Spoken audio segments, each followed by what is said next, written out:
قوم کو بیان کرنے میں کوئی حرج نہیں ہے۔ ہمارے اسلاف، ہمارے گزشتہ علماء، ان کے دور میں یہ ریسرچ نہیں ہو سکی تھی، ان کے معنی ان کے علم میں نہیں تھے، لیکن اب کیونکہ ریسرچ ہو رہی ہے، ڈسکوریز ہو رہی ہیں، تو یہ چیز کہ جو سائنٹیفک فیکٹس سے متعلق باتیں ہیں وہ گویا کہ غیر واضح سے نکل کر واضح ہو جائیں گی، وہ اس عارضی متشابہات میں سے نکل کر واضح ہو جائیں گی، تو ان کو سمجھا بھی جا سکتا ہے، ان کو بیان بھی کیا جا سکتا ہے۔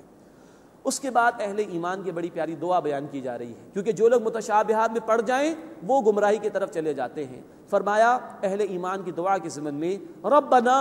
وہ یہ دعا کرتے ہیں اے ہمارے رب، لا تزغ قلوبنا بعد اذ ہدیتنا، ہمارے دلوں کو ٹیڑھا مت فرما دیجیو اے اللہ جبکہ تو نے ہمیں ہدایت عطا فرما دی، تو نے ہی ہدایت دی، تو نے ہی ماننے کی توفیق عطا فرمائی، اب اس ماننے کے بعد اے اللہ استقامت بھی عطا فرما دے، ہم کہیں بھٹک نہ جائیں،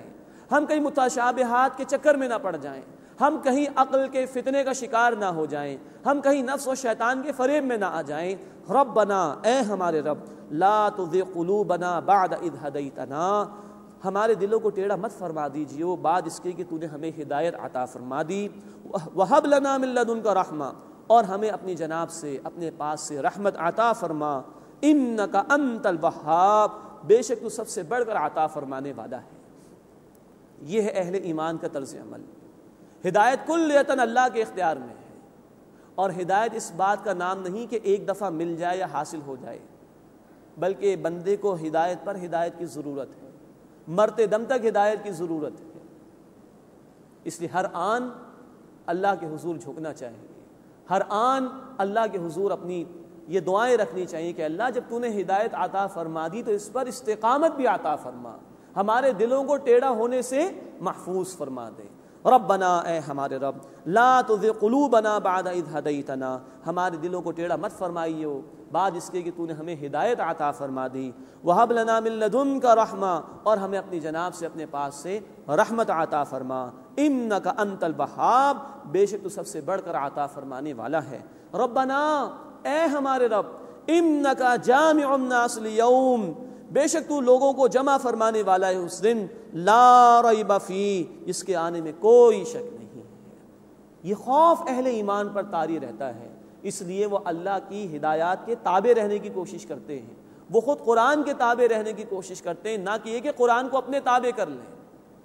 تو ڈرتے ہیں اس دن سے جس دن اللہ کے حضور پیشی ہے۔ ربنا، اے ہمارے رب، انک جامع الناس لیوم، بے شک تو لوگوں کو جمع فرمانے والا ہے اس دن، لا ریب فیہ، جس کے آنے میں کوئی شک نہیں ہے، ان اللہ لا یخلف المیعاد، بے شک اللہ تعالی وعدے کے خلاف کرنے والا نہیں۔ یقین اہل ایمان کا وہ دن برحق ہے، وہ دن آ کر رہے گا، اللہ کے حضور پیشی ہو کر رہے گی، اس سے ڈرتے ہیں اور اللہ سے ہدایت کی دعا کرتے ہیں۔ اللہ ہمیں بھی اپنے اہل ایمان بندوں میں شامل فرمائے، اور اے اللہ تو نے ہمیں جو ہدایت عطا فرما دی اب ہمیں اس پر استقامت عطا فرما۔ اے اللہ تو نے ہمیں قرآن کی طرف آنے کی توفیق عطا فرما دی، اے اللہ اس قرآن کو تھامتے ہوئے آگے بڑھنے کی توفیق عطا فرما، اور ہمارے دلوں کو ٹیڑھا ہونے سے محفوظ فرما، اور آخرت کے دن جو جواب دہی ہے اے اللہ ہمیں اس کی تیاری کی توفیق عطا فرما، اور اس دن کی ذلت اور رسوائی سے ہماری حفاظت فرما۔ آمین یا رب العالمین، وآخر دعوانا ان الحمد للہ رب العالمین۔